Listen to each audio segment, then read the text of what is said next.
পুনর্নির্বাচনের দিনও তৃণমূলের বিরুদ্ধে ছাপ্পা ভোট দেওয়ার অভিযোগ তুলল বিজেপি প্রার্থী। ভোটের দিন মথুরাপুর লোকসভা কেন্দ্রের বিভিন্ন বুথে তৃণমূলের বিরুদ্ধে ছাপ্পা ভোট এলাকায় সন্ত্রাস চালানোর অভিযোগ তুলছিল বিজেপির অভিযোগ, সোমবার কাকদ্বীপ বিধানসভা কেন্দ্রের সূর্যনগর গ্রাম পঞ্চায়েতের আড্ডির মহল এলাকায় ২৬ নম্বর বুথে পুনরায় নির্বাচনের সিদ্ধান্ত নেয় রাজ্যের নির্বাচন কমিশন। সকাল থেকেই ভোট গ্রহণ কেন্দ্রের সামনে লম্বা লাইন ছিল। ভোটারদের কড়া নিরাপত্তা বলয়ে মোড়ে ফেলা হয়েছিল এই এলাকা। কিন্তু বেলার সঙ্গে সঙ্গে ওই বুথে তৃণমূলের বিরুদ্ধে ছাপ্পা ভোট দেওয়ার অভিযোগ তোলেন বিজেপি প্রার্থী অশোক পুরকায়েত। তিনি বলেন, বুথের মধ্যে সিসিটিভি ক্যামেরা বন্ধ করে দিয়ে দেদার ছাপ্পা চালাচ্ছে তৃণমূলের লোকজনরা।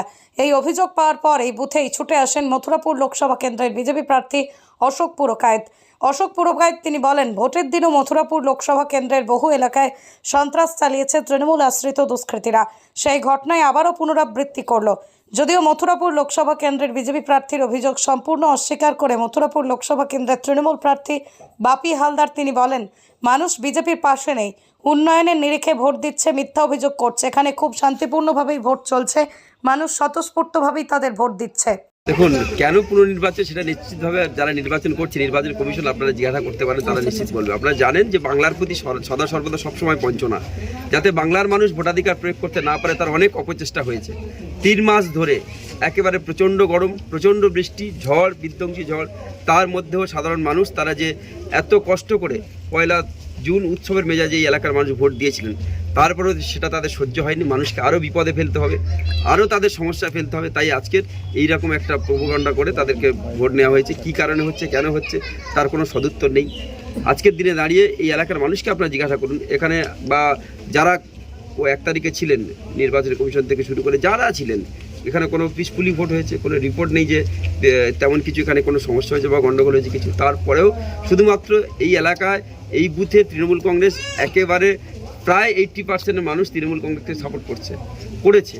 তাই এই বুথটাকে যেন তেন প্রকারে নতুন করে রিপোল করিয়ে, যাতে করে যারা ভোট দিয়েছিল, অনেকে ব্যবসার কাজে, অনেকে নিজের যে জায়গায় কর্মক্ষেত্রে তারা চলে গিয়েছে, হঠাৎ করে গতকাল রাত্রে ঘোষণা আজকের ভোট, অনেক মানুষের পক্ষে সম্ভব নয় যে তারা এসে ভোট দেবে। সেই পোল সংখ্যা যদি কমানো যায়, ভোট সংখ্যা যদি কমানো যায়, তারই একটা চক্রান্ত মাত্র। এটা করে মথুরাপুরকে কোনোদিন হারানো যায়নি, যাবে না। আগামী দিন আপনারা দেখবেন যে ভোটটা গত 1 তারিখে এই বুথ থেকে লিড হয়েছিল, তার থেকে নিশ্চিতভাবে আরও 10% ইনক্রিজ করবে তৃণমূল কংগ্রেসের পক্ষে। বিরোধীদের অভিযোগ যে সিসিটিভি নাকি বন্ধ ছিল, এজেন্ট বসতে। দেখুন, সেটা তো সিসিটিভি যদি বন্ধ থাকে নির্বাচন কমিশনের দেখার ব্যাপার। ওয়েব ক্যাম ছিল, তারা দেখেনি কেন মানুষকে হ্যারাস করা হবে? ঠিক না তো, এটা সাধারণ মানুষকে এত বিপদের মধ্যে ফেলা তো উচিত হয়নি। বিধায়ক সকালে এসে নির্বাচন কমিশনের প্রতি ক্ষোভ উগড়ে দিয়ে গেছে। খুব স্বাভাবিক, বিধায়ক কেন, সাধারণ মানুষ নির্বাচন কমিশনের প্রতি ক্ষোভ উগড়ে দিচ্ছে। এটা কি নির্বাচন হচ্ছে না প্রহসন হচ্ছে? এই বুথে অবাধ ছাপ্পা এবং রিগিং হয়েছে এবং এই বুথে একটা সময়ের পরে সিসিটিভি ক্যামেরা বন্ধ করে একাধিক লোক ভোটিং কম্পার্টমেন্টে ঢুকিয়ে অবাধে রিগিং ছাপ্পা হয়েছে। এবং দুর্ভাগ্যের বিষয়, মথুরাপুর লোকসভায় আমরা 70টা বুথে এই ধরনের সমস্যা হয়েছে। কোনো জায়গায় সিসিটিভিকে তার অবস্থান বদল করা হয়েছে, সিসিটিভি চেঞ্জ করা হয়েছে, কোনো জায়গায় সিসিটিভি খুলে নেওয়া হয়েছে, ছিল না, কোনো সময় কোনো জায়গায় বন্ধ ছিল। আর তার সাথে সাথে অবাধ ছাপ্পা রিগিং হয়েছে। ওয়েব ক্যাম যেখানে ছিল সেই জায়গাগুলো আমরা কালকে চেক করেছি। অবজারভার সাহেব ছিলেন এবং মাননীয় আরও সাহেব ছিলেন। তা সত্ত্বেও কালকে যেভাবে স্ক্রুটিনির নামে কালকে প্রহসন হয়েছে। 70টা বুথে আমাদের কমপ্লেন ছিল। এছাড়া সিপিআইএম, আইএসএফ তাদেরও কমপ্লেন ছিল। দুর্ভাগ্যের বিষয়, ফর্ম দেখে, শুধুমাত্র পেপারস দেখে, হার্ড কপি দেখে সেগুলোকে নাকচ করা হয়েছে। আমরা সিসিটিভি ফুটেজ চেক করতে বলেছিলাম। 7টা বুথে এরকম একেবারে সরাসরি ছাপ্পা হয়েছে, সিসিটিভি ফুটেজ দেখানো হয়েছে। তারা সেখানে প্রথমে বলেছিলেন যে এগুলো আমরা রিপোলের জন্য সিদ্ধান্ত নিচ্ছি। পরবর্তীকালে কি এমন ঘটে গেল আমরা জানি না।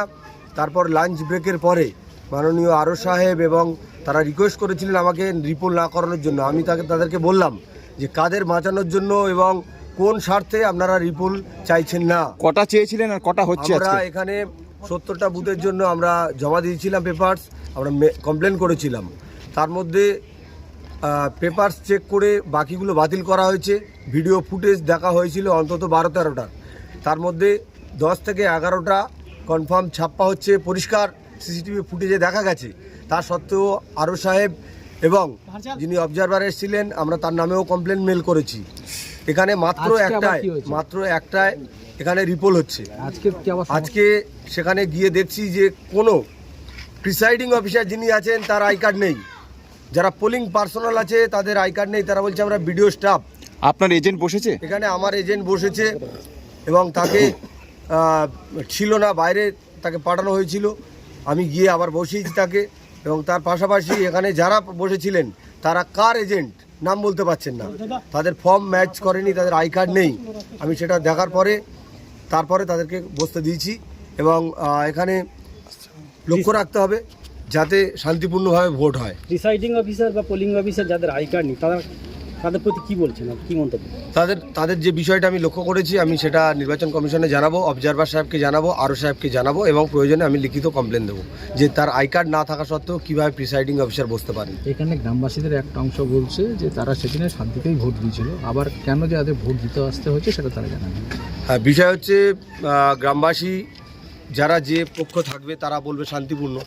যদি তারা ভোট লুটটাকেই শান্তিপূর্ণ এতদিন জেনে এসছে, গত 15 বছর ধরে এখানে ভোট হয়নি, কাকদ্বীপের এই অঞ্চলগুলোতে ভোট হয়নি, তো সেই ভোট লুট করাটাকে তারা শান্তি বলে মনে করতে পারেন। তো আজকে যদি শান্তিপূর্ণ হয় তাহলে নির্বাচন কমিশন বা অবজারভার বা আরও কেন সেখানে পুনর্নির্বাচন করতে গেলেন, তারা পাল্টা কমপ্লেন করুন, অসুবিধা নেই কোনো। ধন্যবাদ।